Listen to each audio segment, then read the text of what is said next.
गर्मियों का मौसम था। रूपनगर नाम के गांव में लखन नाम का एक गरीब किसान अपनी पत्नी सरला और एक बेटे के साथ रहता था। उसका बेटा करण 7 साल का था। माँ, आज कितनी ज्यादा गर्मी है, पिताजी को बोलो ना घर में एक कूलर ले आए। बेटा, अभी हम लोगों के पास कूलर खरीदने के लिए पैसे नहीं हैं। घर में एक पंखा है, अभी उसी से काम चलाना पड़ेगा। लेकिन माँ, ये पंखा चलता कहाँ है? ये पंखा इतने धीरे धीरे चलता है कि इसकी हवा ही नहीं लगती। बेटा करण, तू एक काम कर, तू जाकर ठंडे पानी से नहा ले तो तुझे थोड़ा अच्छा लगेगा, क्योंकि ये गर्मी तो हमारा पीछा छोड़ेगी नहीं। और ना हम इतने पैसे वाले हैं कि गर्मी से बचने के लिए हम अपने घर में एसी या कूलर लगवा सके। सरला अपने बेटे से ऐसा कह ही रही होती है कि तभी वहाँ लखन भी आ जाता है। आज गर्मी बहुत ज्यादा है, बाहर तो जैसे आग बरस रही है। अरे, एक दिन की तो बात है, हम एक दिन भूखे रह लेंगे। लेकिन तुम्हारी तबीयत का क्या? इतनी गर्मी में बाहर जाओगे तो बीमार पड़ जाओगे। बीमार पड़ने से पहले भूख हमें मार डालेगी। मुझे तो मेहनत करनी ही पड़ेगी। तुम मेरी चिंता मत करो, मैं ठीक हूँ। पापा, ये पंखा तो आग उगल रहा है, पानी भी गर्म हो गया है। कुछ ठंडा पीने को मिले तो अच्छा लगे। बेटा, हमारे पास तो मटके का पानी ही है, वो भी अब गर्म हो चुका है। सेठ जी के घर में ठंडा पानी होता है, उनके पास फ्रिज जो है। ठंडा पानी तो चाहिए, पर अभी तो सब्जियां तोड़नी है। मैं काम से लौटकर कुछ सोचती हूँ। मैं तो कहती हूँ आज मत जाओ। देखो ना, करण की भी हालत खराब हो रही है। गर्मी सच में बहुत ज्यादा है। नहीं सरला, मैं तुम्हें और करण को कभी भूखे पेट नहीं रख सकता। आज सब्जियां नहीं तोड़ी तो खराब हो जाएंगी, फिर बेचूंगा क्या? चलो अब मैं जाता हूँ। लखन अपनी पत्नी और बेटे की चिंता को दिल में रखते हुए भी मजबूरी में घर से निकल पड़ता है। बाहर सूरज आग बरसा रहा था और लखन पसीने में भीगते हुए खेत की ओर बढ़ता है। वह खेत में पसीना बहाते हुए सब्जियां तोड़ता है और उन्हें बाजार में बेचने ले जाता है। उसकी छोटी सी दुकान पर कुछ ग्राहक आते हैं। भाई, आलू कितने रुपए किलो हैं? अरे भाई, 20 रुपए किलो। भाई, मेरे घर पर खाने को कुछ नहीं है, मेरे पास सिर्फ 20 रुपए हैं। अगर इसमें दे सको तो 1 किलो दे दो, तुम्हारा बहुत एहसान होगा। इतनी गर्मी की वजह से मैं काम पर नहीं जा पा रहा, इसलिए पैसे भी नहीं कमा पा रहा हूँ, इसीलिए घर में खाने को कुछ नहीं है। चलो, मैं तुम्हें 1 किलो आलू के साथ थोड़े टमाटर भी दे देता हूँ, ताकि तुम्हारे घर वाले पेट भर के खा सकें। लखन उस ग्राहक को सामान देता है और फिर शाम ढलने पर अपनी कमाई समेटकर घर की ओर चल पड़ता है। सरला, आज मैंने एक गरीब आदमी को आलू और टमाटर दिए। वह गर्मी की वजह से काम पर नहीं जा पा रहा था। बेचारा कह रहा था कि घर में खाने को कुछ नहीं है। अरे, तुमने तो फिर भी उसकी मदद कर दी। हमारे पास खुद कितना है लखन, फिर भी तुम्हारा दिल कितना बड़ा है। क्या करूं सरला, उसकी आंखों में भूख दिखी तो रहा नहीं गया। अपने लिए तो मैं रोज कमाता हूँ, पर उसका क्या? पापा, बहुत गर्मी हो रही है, अब तो पीने का ठंडा पानी चाहिए। हमारे घर में तो गर्म पानी ही है। हम सेठ जी के घर चलें, उनके पास फ्रिज है, वहाँ ठंडा पानी मिलता है। हाँ जी, करण ठीक कहता है। आज दिन भर गर्मी से हालत खराब हो गई। करण बेटा, अगर तुम लोग ठंडा पानी पीना चाहते हो तो मैं कल ही बाजार से नया फ्रिज लेकर आऊंगा, फिर आराम से घर पर ही ठंडा पानी मिलेगा। सेठ जी के यहाँ पानी पीने जाओगे तो वो गुस्सा हो जाएंगे और बात भी बिगड़ सकती है। सच पापा, आप फ्रिज लाएंगे? फिर तो हम भी ठंडा पानी पी सकेंगे और शायद कुछ ठंडी चीजें भी रख पाएंगे। लेकिन लखन जी, फ्रिज तो बहुत महंगा होता है, वो तो सेठ लोगों के ही घरों में होता है। हमारे जैसे गरीबों के पास इतने पैसे कहाँ। सरला, मैं कुछ न कुछ जरूर करूंगा। अपनी मेहनत की कमाई से थोड़ा थोड़ा जोड़कर कुछ पैसे जमा किए हैं। कल बाजार जाकर देखूंगा, शायद कोई सस्ता और अच्छा फ्रिज मिल जाए। पापा, जल्दी लाना ना, मैं तो अब से ही ठंडा पानी पीने का सपना देखने लगा हूँ। हाँ बेटा, मैं पूरी कोशिश करूंगा। चलो, सुबह ही बाजार जाकर देखता हूँ, शायद कोई उपाय मिल जाए। अच्छा छोड़ो ना, आप बहुत थक गए हो, आज थोड़ा आराम कर लो। सुबह देख लेना, पहले खाना खा लो, फिर बाकी सब सोचते रहना। ठीक है, चलो पहले खाना खा लेते हैं। लेकिन अब दिल में बस एक ही बात है, अपने घर में भी ठंडा पानी होना चाहिए। लखन अपने परिवार की छोटी छोटी खुशियों के लिए फिर से हौसला बटोरता है। सरला स्नेह से थाली परोसती है और करण ठंडे पानी के सपनों में खोया मुस्कुराता है। लखन के भीतर एक नई चेतना जाग चुकी थी।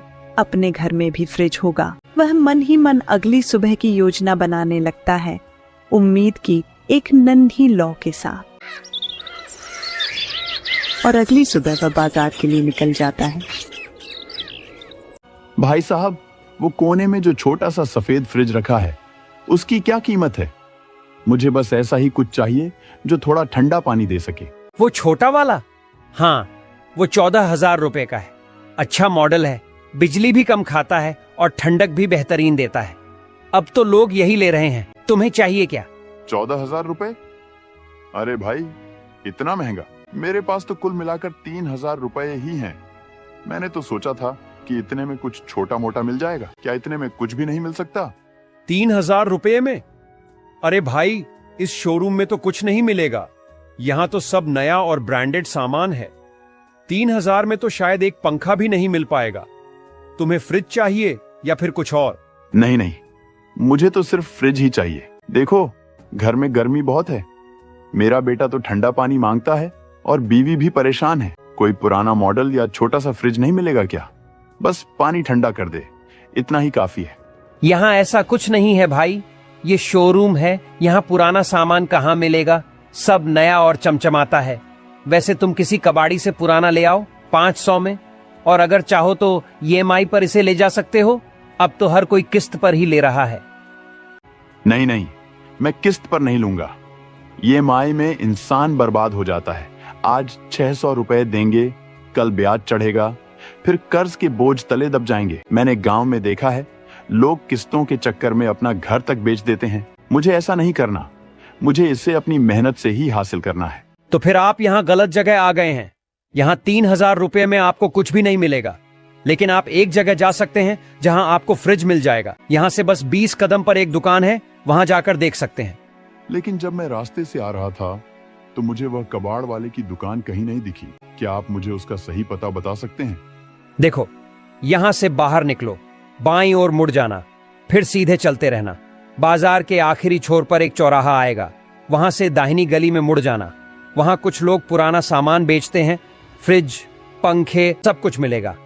लेकिन ध्यान रखना, जो भी लेना हो सोच समझ कर लेना, वरना बाद में पछताओगे। अच्छा, ठीक है भाई, बहुत बहुत धन्यवाद मुझे बताने के लिए। मैं अभी वहां जाता हूँ और देखता हूँ, शायद मेरे 3,000 रुपए वहां कुछ काम आ जाए। हाँ हाँ, चलो, शुभकामनाएं। उम्मीद है तुम्हें कुछ सस्ता और अच्छा मिल जाए। वैसे अगर कभी यहाँ आना हो तो कूलर का ऑफर हमेशा खुला है। लखन शोरूम से बाहर कदम रखता है। अंदर की ठंडी हवा और चमचमाते फ्रिज मानो उसे वापस खींचना चाहते हैं, लेकिन जेब में रखे 2,000 रुपयों की सच्चाई उसे जमीन पर टिकाए रखती है। चेहरा थोड़ा उदास है, पर आंखों में अब भी एक उम्मीद की हल्की लौ जल रही है। वह दुकानदार के बताए रास्ते की ओर बढ़ता है, मन में यही सोचते हुए कि शायद पुराने सामान की उस दुकान पर उसकी किस्मत उसका इंतजार कर रही हो। कुछ देर चलने के बाद वह एक पुरानी और सादी सी दुकान के सामने खड़ा होता है। दुकानदार भैया, ये फ्रिज क्या बिक्री के लिए रखा है? या भैया, ये फ्रिज क्या आप बेच रहे हैं? हाँ, बिकाऊ है, इसलिए ही तो यहाँ रखा है। क्यों, तुम्हें चाहिए? हाँ भैया, मुझे फ्रिज चाहिए। घर में बहुत गर्मी है और ठंडा पानी मांगता रहता है। लेकिन पहले ये बताइए, इसकी कीमत क्या है? मेरे पास ज्यादा पैसे नहीं है। इसका दाम 1,700 रुपए है, इससे कम नहीं होगा। देखो भैया, फ्रिज बिल्कुल बढ़िया हालत में है। मैंने खुद चेक किया है, ठंडक भी बढ़िया देता है और बिजली भी कम खपत करता है। इस दाम में इससे अच्छा नहीं मिलेगा। अरे, ये तो मेरे बजट में आ रहा है। पर भाई, पहले मुझे इसे चालू करके देखने दो। कहीं ऐसा ना हो कि पैसे दे दूं और ये घर जाकर बंद हो जाए।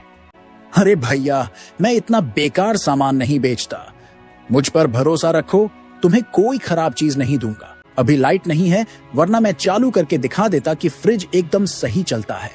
भाई, ये बिल्कुल वही है जो मुझे चाहिए। मेरे बेटे को अब ठंडा पानी मिलेगा। पर 1,600 पक्का है ना? थोड़ा कम नहीं? 800 रुपए से 1 पैसा भी कम नहीं होगा। मैंने पहले ही कम दाम बता दिया है। ऐसा फ्रिज तो आराम से 2,400 में बिक जाता है। तुम्हें इसलिए दे रहा हूं क्योंकि लग रहा है कि तुम्हें सच में जरूरत है। ठीक है भाई, तुम ठीक कह रहे हो। मैं ये फ्रिज ले लेता हूँ। मेरे पास कुल 3,000 रुपए हैं।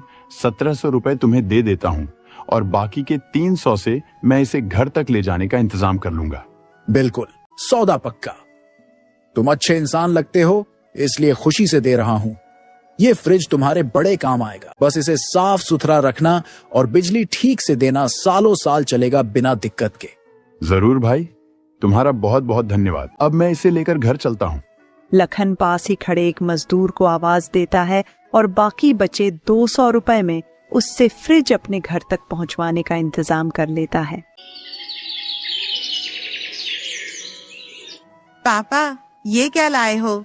सचमुच फ्रिज है, हमारा अपना फ्रिज। अब हम ठंडा पानी पी सकेंगे, है ना? लखन जी, ये तो वाकई में फ्रिज है। अरे, इतने पैसे तुमने कहाँ से जुटा लिए? मुझे तो लगा था तुम बस मजाक कर रहे हो। हाँ सरला और करण, ये हमारा फ्रिज है। अब तुम्हें गर्म पानी नहीं पीना पड़ेगा। मैंने कहा था ना, कुछ न कुछ कर लूंगा। पापा, ये कैसे लाए? बताओ ना, क्या ये नया है? कितने का लिया? जल्दी बताओ। मैं तो समझी थी कि फ्रिज तो सिर्फ सेठों के घर में होता है। हमारे जैसे लोग कहाँ इतना पैसा लाते हैं? सरला, बात यह है कि मैं पहले शहर के एक बड़े शोरूम में गया था। वहां तो फ्रिज ऐसे चमक रहे थे जैसे टीवी में दिखते हैं, एक से एक बढ़िया मॉडल। लेकिन जैसे ही दाम सुने तो सच कहूं, पैरों तले जमीन खिसक गई।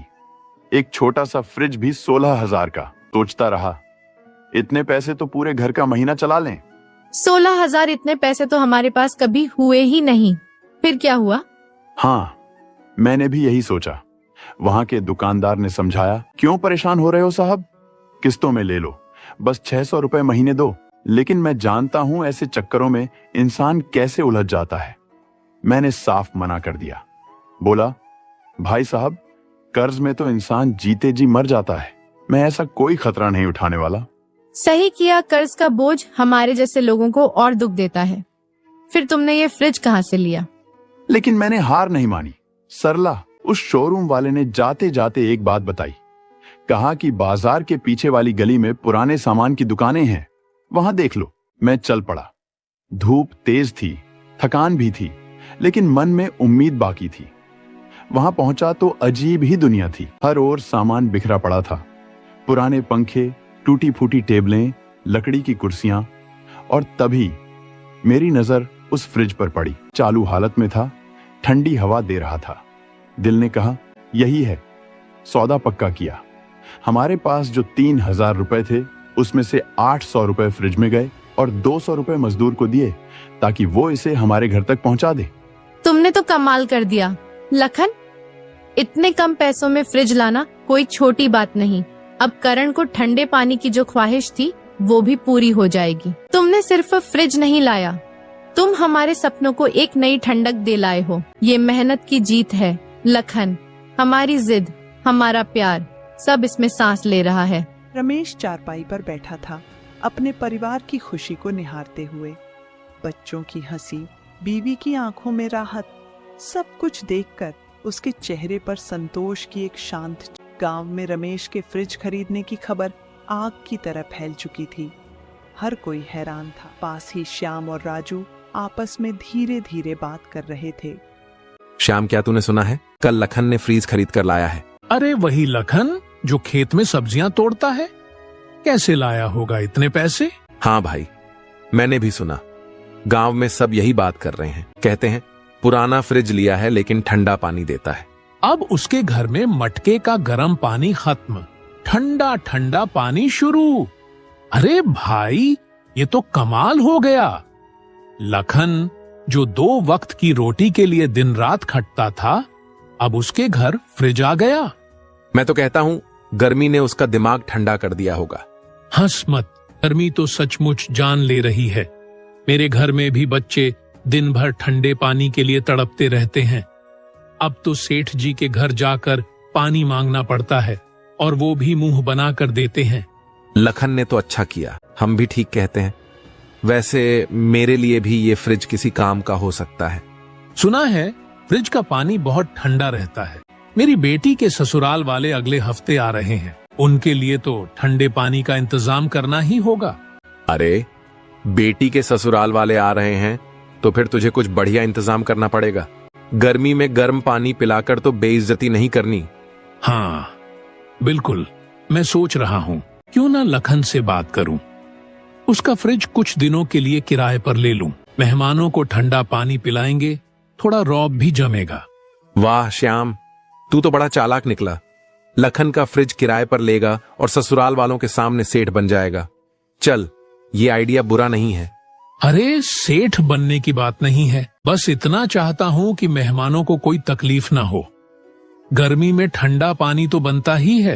मैं कल सुबह लखन के पास जाऊंगा, देखता हूँ वो कितने में देता है। ठीक है भाई, बात कर ले। और हाँ, अगर सस्ते में मिल जाए तो मुझे भी बता देना। मेरे घर में भी गर्मी से हालत खराब है, शायद मैं भी लखन से फ्रिज ले लूं।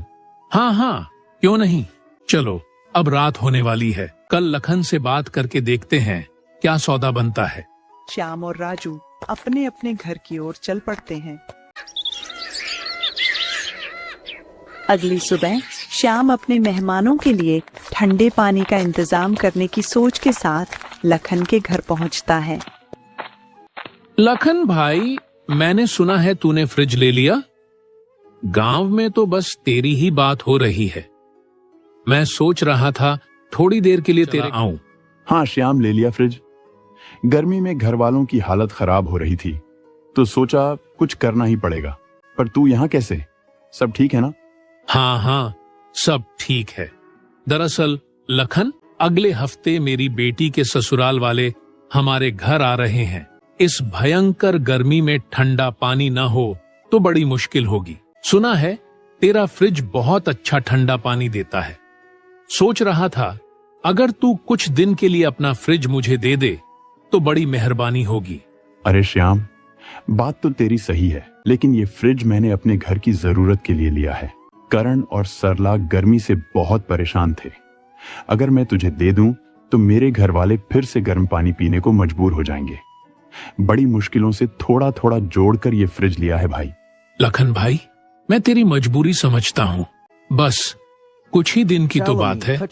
मैं फ्रिज का पूरा ख्याल रखूंगा, जरा सी भी चोट नहीं आने दूंगा। अब मेहमान आने वाले हैं और ऐसे मौसम में ठंडा पानी न हो तो इज्जत पर बन आती है।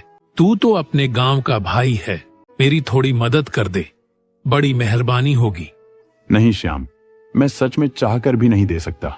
मेरे बेटे ने ना जाने कितने दिन गर्म पानी पी पी कर बिताए हैं। अब जाकर उसे थोड़ा सुकून मिला है। ये फ्रिज अब मेरे घर की जरूरत बन। तू बुरा मत मान, लेकिन तू कोई और इंतजाम देख ले। सेठ जी के यहाँ से ठंडा पानी मिल जाएगा, वहीं से ले आया कर कुछ दिन। अरे लखन, श्याम की बात तो सुनो। श्याम भाई, आप कह रहे हैं कि बस कुछ दिन के लिए चाहिए, तो ठीक है, हम फ्रिज दे सकते हैं, लेकिन रोज के 50 रुपए लगेंगे। उम्मीद है आप इसे ठीक से रखेंगे और समय पर वापस कर देंगे। अरे सरला, ये क्या कह रही हो? ये फ्रिज तो हमने अपने लिए लिया है, इसे किराए पर देने की बात तू कैसे कर रही है? लखन, मेरी बात जरा ध्यान से सुनो। अगर हम ये फ्रिज श्याम को किराए पर दे दें तो इससे हमारा ही फायदा होगा। जो पैसे रोज रोज मिलेंगे उनसे तुम धीरे धीरे दूसरा फ्रिज खरीद लेना। फिर हमारे पास 2 फ्रिज हो जाएंगे, एक अपने लिए और दूसरा किराए पर देने के लिए। इस तरह थोड़ी बहुत कमाई भी होती रहेगी। सोचना, बुरा आइडिया नहीं है। हाँ सरला भाभी, आप बिल्कुल ठीक कह रही हैं। ये तो बहुत बढ़िया बात है। मैं रोज के 50 रुपये देने को तैयार हूँ। मुझे बस 4-5 दिन के लिए चाहिए। मेहमान चले जाएंगे तो मैं फ्रिज सही सलामत लौटा दूंगा। आप निश्चिंत रहिए। सरला, तू सच में ऐसा सोच रही है कि हम इसे किराए पर दें और फिर दूसरा फ्रिज ले आएं? बात तो समझ में आती है, लेकिन अगर कुछ गड़बड़ हो गई तो? ये फ्रिज हमारी सालों की मेहनत से लिया है, बड़ी मुश्किलों के बाद। इसका कोई नुकसान हुआ तो दिल को बहुत चोट लगेगी। लखन, तुम चिंता मत करो। श्याम, गांव के अपने आदमी हैं, वो फ्रिज का ध्यान रखेंगे और ये मौका है कि हम अपनी मेहनत को और बढ़ाएं। एक फ्रिज से शुरू किया, अब 2 होंगे, धीरे धीरे और तरक्की करेंगे। ठीक है श्याम, सरला ने तो मुझे मना लिया। तू फ्रिज ले जा, लेकिन ध्यान रखना इसे सावधानी से इस्तेमाल करना। 50 रुपए रोज के हिसाब से 4 दिन के लिए ले जा। लखन भाई, सरला भाभी, तुमने मेरा बहुत बड़ा काम कर दिया। मैं वादा करता हूँ फ्रिज का पूरा ध्यान रखूंगा। कल सुबह मैं ठेला लेकर आता हूँ और इसे ले जाऊंगा। बहुत बहुत शुक्रिया। श्याम खुशी खुशी लखन के घर से विदा लेता है। लखन की समझदारी और सरला की दूरदृष्टि ने उनके जीवन को एक नई दिशा दी। उन्होंने गांव में फ्रिज किराए पर देना शुरू किया और धीरे धीरे 6-7 फ्रिज खरीद लिए, जिससे उनकी कमाई बढ़ गई और गांव में उनकी मेहनत की मिसाल दी जाने लगी।